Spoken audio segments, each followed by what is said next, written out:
ታሪኽና ዝጅምር ኣብ ኤዥያ ውሽጢ ካብ ዝርከባ ጽቡቓት ከተማታት ኣብ ቅድሚት ትሰርዕ እታ ናይ ታይላንድ ዋና ከተማ ዝኾነት ባንኮክ ከተማ ውሽጢ እንትኸውን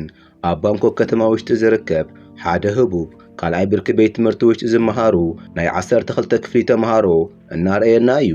እቶም ተምሃሮ ናብ ዩኒቨርሲቲ ዘእትዮም ፈተና ምስ ተፈተኑ ኩሎም በብዘርፎም ዝተሰማረዩሉ ሰዓት ስለ ዝበጽሐ ኣብቲ ቤት ትምህርቲ ውሽጢ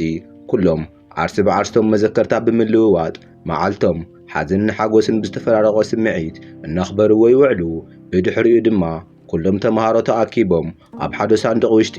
ኣብቲ ቤት ትምህርቲ እናሃለዩ እናተጠቐምሉ ዝነበሩ ዝተፈላለዩ ቁሳቁስ ኣብ ሓደ ሳንዱቕ ብምእታይ እቲ ሳንዱቕ ተመሊሶም መጺኦም ድሕሪ 12 ዓመት ንምኽፋት ተሰማሚዖም ኣብ ትሕቲ መሬት ይቐብርዎ።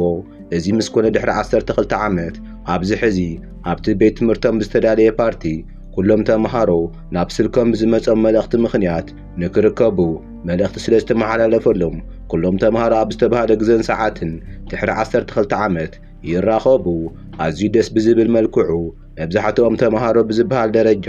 ብስርሖም ውፅኢታውያንን ዝተሳኽዑሎምን እንትኾኑ ሓንቲ ተምሃሪት ግን ካብ መንጎኦም ከይተረኸበት ትተርፍ። እቶም የዕርኽቲ ግን እታ ዝተረፈት ተምሃሪት መን ከም ዝኾነት እውን ከይዘከርዋ ድሕሪ ነዊሕ ግዜ ብምርኻቦም ምሕጓስን ምዝንጋዕን ይጅምሩ። እቶም የዕርኽቲ ኣብዚ ሕዚ ኣበይ ከም ዝተሰማረዩ ዓርሲ ብዓርሶም እንትሓታተቱ ፕራውድ ዝተባህለት ናይ ክላሶም ቆንጆ ቆልዓ ኣብዚ ሕዚ ኣብ ሃገሮም ዝርከብ ዓብዪ ኤርፖርት ውሽጢ ከም ናይ በረራ ኣሳሳይት እናሰርሐት ከም ዝኾነት ትነግሮም። እታ ታንጎ ዝተባህለት ካልኢት ዓርኮም ድማ ናይ ባዕላ ዓብዪ ናይ ኮስሞቲክስ ካምፓኒ ዝኸፈተት እንትኸውን ኣብዚ ሕዚ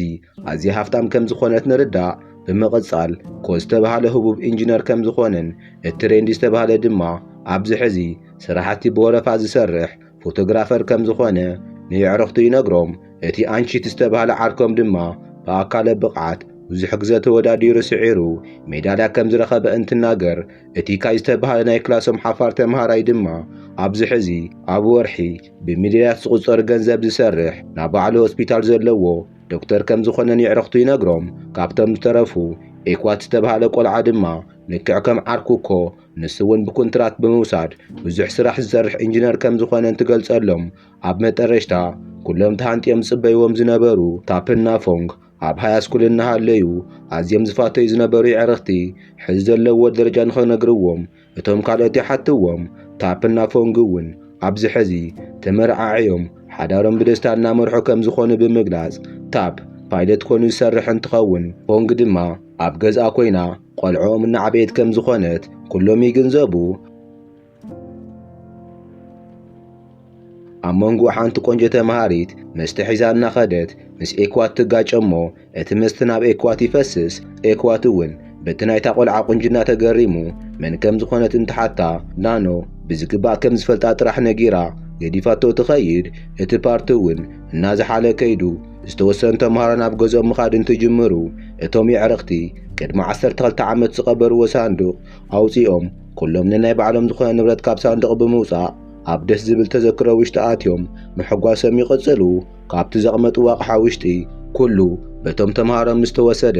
ኣብቲ ሳንዱቕ ውሽጢ ሓንቲ ንእሽተይ ናይ ኢድ ስልኪ ትተርፍ። ካብኣቶም ውሽጢ እቲ ሓደ እታ ዝተረፈት ስልኪ ካብቲ ሳንዱቕ ኣውፂኡ ናይ መን ከም ዝኾነ ንምዝካር እንትፍትኑ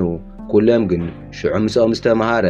ኣብዚ ሕዚ ግን ምስኦም ዘየለ መን ከም ዝኾነ ከይዘከርዎ ይተርፉ። ሽዑ ከዓ ናይ ኩሎም ስልኪ ብሓንሳብ ይድወለሎም እሞ ኩሎም ተደናጊሮም እናሃለዩ ሓንቲ መንነታ ዝረስዕዋ ናኖ ዝተባህለት ተምሃሪት ኣብቲ ፓርቲ ብዝነበረ ስክሪን ትወፅእ። እቶም የዕርኽቲ እውን እቲ ስክሪን ምስ ረኣዩ እታ ቆልዓ ንኩሎም መስተ እናምፀአትሎም ዝነበረት ቆልዓ ከም ዝኾነት ብምዝካር ሽማ እውን ናኖ እንትኸውን ከይዘከርዋ ብምትራፎም ኣዝዮም ይግረሙ። ናኖ ከዓ እቲ ፓርቲ ብወናነት ዘዳለየቶ ንሳ ከም ዝኾነት ብምግላጽ ማንም ከይዘከራ ብምትራፍ ግን ከም ዝገረማ ንኩሎም ትነግሮም። ታሪኽና እውን 12 ዓመት እንድሕርቲ ይወስደና እሞ ናኖ ኣብ ሃይስኩል እናሃለየት ምስ ብዙሓት ተምሃሮ ዘይትቀራረብ ስቕተኛ ቆልዓ ከም ዝነበረት የርእየና። ናኖ ዝበዝሕ ግዜ እተሕልፎ ምስቲ ሃቹ ዝበሃል ኣፍቃሪ ኣብ ስልኪ ብምንግጋር እንትኸውን በዚ ምኽንያት ኣብቲ ቤት ትምህርቲ ውሽጢ ናይ ወዲ ኮነ ናይ ጓል ዓርኪ ከም ዘይብላ የርእየና። ካብ ዕለታት ሓደ መዓልቲ ናይ ፍቑራት መዓልቲ ቫለንታይን ዴይ ስለ ዝነበረ ኣብቲ ወቕቲ ፍቑራት ዝነበሩ ታፕና ፎንግ ፍዮሪ እንትወሃሃቡ ናኖ እውን ንመብዛሕትኦም ተምሃሮ ብዘግርም መልክዑ ታፕ ንኣፍቃሪት ፎንግ ካብ ዝሃባ ፍዮሪ ብዝሓሸ መልክዕ ንናኖ ፍዮሪ ብህያብ መልክዕ ይለኣ ኸላ እቶም ደቂ ክላሳ ድማ ኣፍቃሪኣ ክንደይ ዝኣክል እንትፈትያ እዩ እዚ ዝኣክል ክባር ፍዮሪ ዝደኸላ እናበሉ እንትግረሙ ናኖ ግን ሃቹ ባዕሉ መጺኡ እቲ ፍዮሪ ስለ ዘይሃባ ሓሪቓ እቲ ፍዮሪ ካብቲ ፎቕ ትበታትኖ። ቀስ ብቀስ ናይ ናኖ ደቂ ክላሳ ናኖ እቲ ሃቹ ዝበሃል ኣፍቃሪ ኣለኒ ትብሎ ሓስያ ከም ዝኾነት ብምጥርጣር እቲ ሓቂ ንምፍላጥ ምምርማር ይጅምሩ። ሓደ መዓልቲ ፎንግ ምስ ይዕርኽታ ኮይና ምስ ናኖ እናተነጋገራ ይጸንሓ እሞ ናኖ ናብ ሽንቲ ቤት ስልካ ቀሚጣ እንትኸይድ ፎንግ ናይ ናኖ ስልኪ ኣልዒላ ሃቹ ዝበሃል ስመ ኣውፂኣ ስልኪ ቁፅሪ ምርኣይ ትጅምር። ንእሽተይ ጸኒሓ ግን ፎንግ ኣብ ናይ ናኖ ስልኪ ዘሎ ቁፅሪ ትኽክለኛ ቁፅሪ ከም ዘይኮነን ከም ዘይሰርሕን ኣብ ጥቓኣ ንዝነበራ ይዕርኽታ ትነግረን።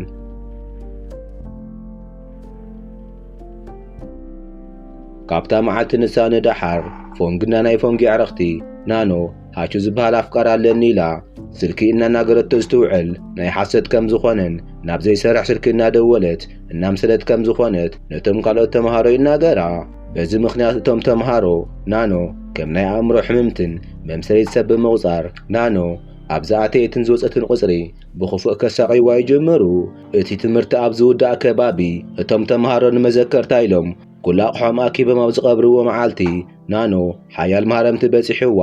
ገጻ ብቁስልን ደምን ተበላሻ እንትመጽእ ሓደ ተምሃራይ እውን እንታይ ኮንክ እዩ ከይበላ ብምትራፉ ናኖ ብኽፉእ ተሓዝን። ካብታ መዓልቲ ንሳነ ደሓር ናኖ እቲ ክፍሊ ገዲፋ ብምውፃእ ደጊማ ናብቲ ቤት ትምህርቲ ከም ዘይተመልሰት ንርዳእ። ታሪኽና እውን ናብዚ ሕዚ ይመልሰና እሞ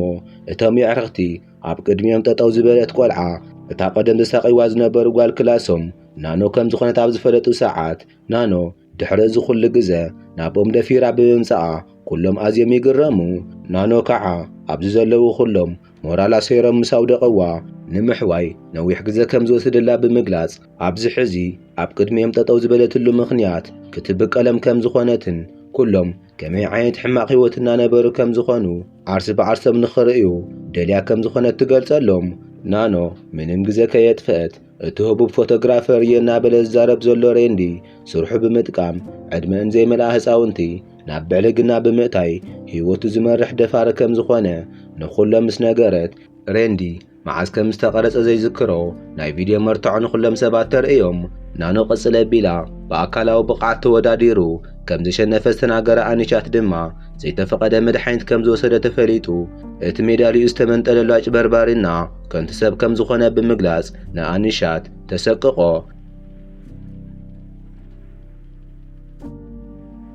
ናኖ ከዓ ቅድሚ ዓመታት ኣብቶም ልዕሊ ደቂ ክላሳ ዝተእክቦ ዝነበረት ሓበሬታታት ሓደ ብሓደ ብምግላጽ ኣብዚ ሕዚ ተሳኺዕልና እናበሉ ዝጉረኑ ኩሎም ናይ ሰብ ህይወት እውን ናብ ሓደጋ ኣሕሊፎም ብምሃብ ኢዶም ብናይ ሰብ ደም ዝጠልቀዩ ኣረመኔታት ከም ዝኾኑ ብመርትዖ ተጋልጾም እሞ ንኹሎም ኣሸማቒቓ ክሳዶም ተድፈኦም። ኣብዚ ሕዚ እታ ፎንግ ዝተባህለት ናይ ታብ ሰበይቱ ንናኖ ንምንታይ ከምዚ ትገብሪ ኢላ ክትግስጻ እንትፍትን ናኖ ድማ ናታ ናይ ሰብኣያን ስራሕ ከም ዘይረስዓቶ ትገልጸላ። ታሪኽና እውን ደጊሙ ንድሕሪት ይመልሰና እሞ ናኖ ኣብ ሃይስኩል እናሃለየት ብስልኪ ዝተናግሮ ዝነበረት ሃቹ ኢላ ዝሰየመቶ ኣፍቃሪኣ ኣብቲ ሽዑ ሰዓት ናይ ፎንግ ኣፍቃሪ ዝነበረ ታብ ከም ዝነበረ ንርዳእ። ታብ ምስ ፎንግ እናሃለየ ቀስ ብቀስ ናኖ እናፎትያ ስለ ዝመጸ ማንም ከይረኣዮ ምስ ናኖ ንነዊሕ ሰዓታት ብስልኪ የናግራ ከም ዝነበረ ንርዳእ። ፎንግ ምስ ያረኽታ ኮይና ናኖ ምስ መን ትነጋገር ከም ዘላ ምጽራይ ምስ ጀመረት ሓደ መዓልቲ ናኖ ከይረኣየታ ፎንግ ስልካ ወሲዳ ኣብ ዝፈተሸት ግዜ ዝረኣየቶ ናይ ሃቹ ስልኪ ቁፅሪ ናይ ኣፍቃሪያ ታብ ስለ ዝነበረ ፎንግ በዚ ሓሪቓ ናኖ ናይ ኣእምሮ ሕማም ከም ዘለዋ ብምንጋር ብሰብ ኩሉ ንኽትጽላእ ከም ዝገበረት ንርዳእ። እቲ ትምህርቲ ዘብቅዐሉ ግዜ እንትቃረብ ናኖ ምስ ታብ ንክራኸቡ መልእኽቲ ስለ ዝመጻ ናኖ ቀልጢፋ ናብቲ ታብ ዝቆፀራ ቦታ እንትኸይድ ኣብኡ ግን ናይ ፎንግ ኣዕርኽቲ ተኣኪቦም ንናኖ ብخفوء ብምራም ከም ዘይኮነት ይገብርዋ بدحر إتاب أتاتو قد أزودقت نانو دمنا فسسان ترخبا ነገር ግን ታብ አዚ ፈራሕ ስለ ዝነበረ ንናኖ ምንም ሓገዝ ከይገበረላ ወዲቐና ሌት ገዲፍዋ ይኸይድ ሽዑ ፎንግ ነታብ ትረኽበሞ